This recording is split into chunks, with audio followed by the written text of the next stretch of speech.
우리가 반토막 손실을 경험을 했다고 치면은 그 반토막 난 돈으로 원금을 다시 만들어내기 위해서는 100%의 수익률이 필요하다는 거죠.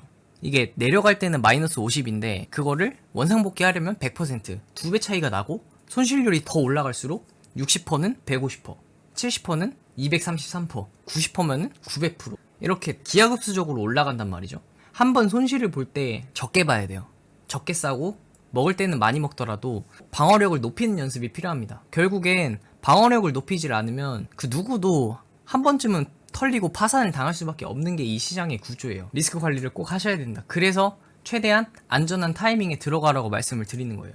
반갑습니다. 일주일 만에 영상을 켜게 됐는데 그동안 좀 비트코인이 엄청 많이 올랐습니다. 거의 지금 19,000달러에서 지금 28,000 수준까지 빠르게 오른 상황이거든요. 이거에 대해서 되게 여러 가지 이야기들이 나오고 있어요.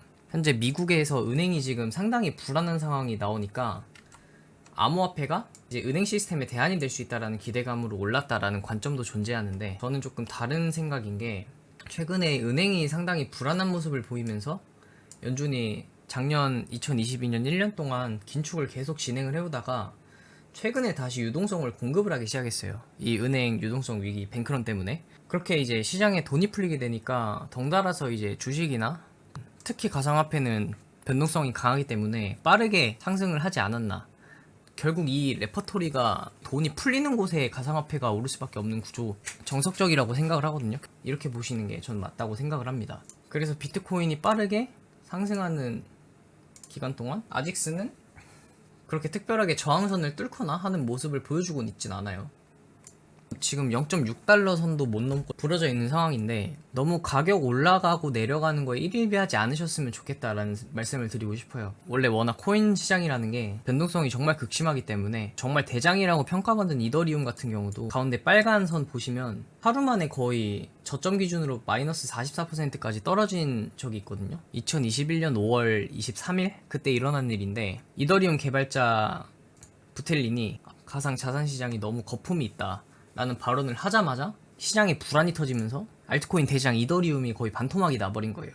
그만큼 가상화폐 시장의 지금 변동성이 주식과는 비교도 할 수 없을 만큼 되게 크다. 2배 롱포지션 잡고 자도 까딱하면 청산을 당할 수 있는 그런 수준이기 때문에 일일비하는 그런 매매로는 오래 살아남을 수가 없다 라는 말씀을 드리고 싶습니다. 그리고 지금 비트코인이 오른 거에 비해서 아직스가 많이 못 갔잖아요. 거의 그냥 하락하던 것만 되돌려주는 수준에서 머무르고 있는데, 이렇게 이더리움 뭐 거래를 하던, 어떤 코인을 거래를 하던 반토막이나 그 이상이 나면은, 자, 여기에 손실 대비 복구해야 되는 수익률인데요. 예를 들어서 이제 우리가 반토막 손실을 경험을 했다고 치면은 그 반토막 난 돈으로 원금을 다시 만들어내기 위해서는 100%의 수익률이 필요하다는 거죠.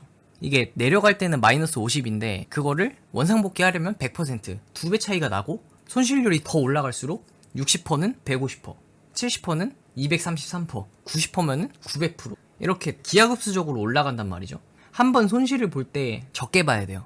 적게 싸고 먹을 때는 많이 먹더라도 방어력을 높이는 연습이 필요합니다. 결국엔 방어력을 높이질 않으면 그 누구도 한 번쯤은 털리고 파산을 당할 수밖에 없는 게 이 시장의 구조예요. 특히 트레이딩 관점으로 접근하는 사람일수록 언제나 위험성이 도사리고 있다. 그렇기 때문에 리스크 관리를 꼭 하셔야 된다. 그래서 최대한 안전한 타이밍에 들어가라고 말씀을 드리는 거예요. 물론 여기 저점에서 사서 30%, 50%, 80%, 90% 이렇게 먹을 수야 있죠. 근데 이거 막말로 바이든이 은행 굳이 안 해주겠다 이랬으면은 밑으로 내려박아도 할 말 없던 거였거든. 이 타이밍에서 투자했던 거는 사실상 도박에 가까운 플레이였다라는 게 관점이에요. 물론 먹으면 좋겠죠. 근데 이거는 미래를 모르는 상태에서 하는 일종의 확률 게임이니까 이길 확률이 높고 손해를 덜 보는 확률에 지속적으로 베팅을 해서 살아남을 확률을 높여야 되는 게임이지, 뭐 오늘 살고 내일 죽고 이런 식으로 가는 사람들은 이미 청산 당해서 이 시장에서 퇴출을 당했습니다. 그렇기 때문에 첫째도 리스크 관리고 둘째도 리스크 관리. 최대한 안전한 타이밍. 어디?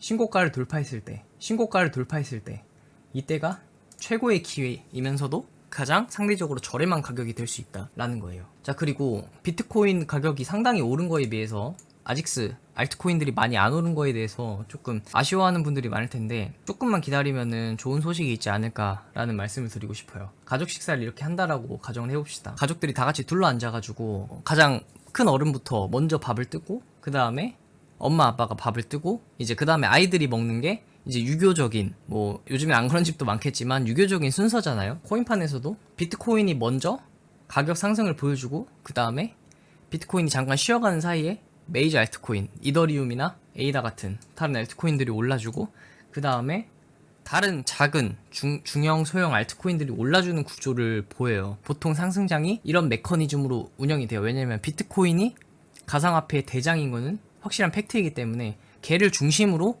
헤게모니가 돌아가는 거예요. 비트코인이 28,000달러까지 오른 상황에서 이 가격대를 유지를 해주고 이렇게 흘러간다면은 아직스도 결국에는 비트코인 움직임을 기다렸다가 이렇게 상승할 수 있는 가능성을 보일 수 있다는 거죠.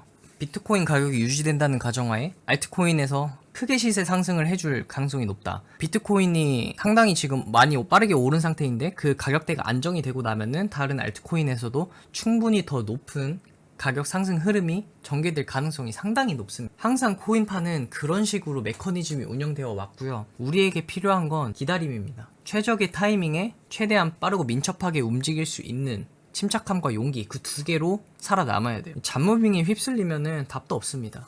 결국에는 기다리는 사람이 이기더라고요. 못 기다리고 이상한 타이밍에 안 좋은 타점에 들어가는 투자자들은 대부분 손해를 받고, 끝까지 최고의 타이밍을 기다리고 놓치지 않았던 사람들은 계속 수익을 얻고 뭐 졸업을 하던 자기가 원하는 것들을 다 이루는 모습을 너무 많이 봤어요. 저는 더 이상 돈을 잃고 싶지도 않고 시퍼런 계좌를 보면서 스트레스 받고 그러고 싶지도 않아요. 그래서 최대한 안전하고 빠르게 투자를 하려고 하고 있는 거고, 여러분들도 경험에 따라서 관점에 따라서 생각이 많이 다르시겠지만 안전한 거래라는 관점에 있어서는 제 스타일이 최대한 최적화되어 있지 않나 라는 생각을 합니다.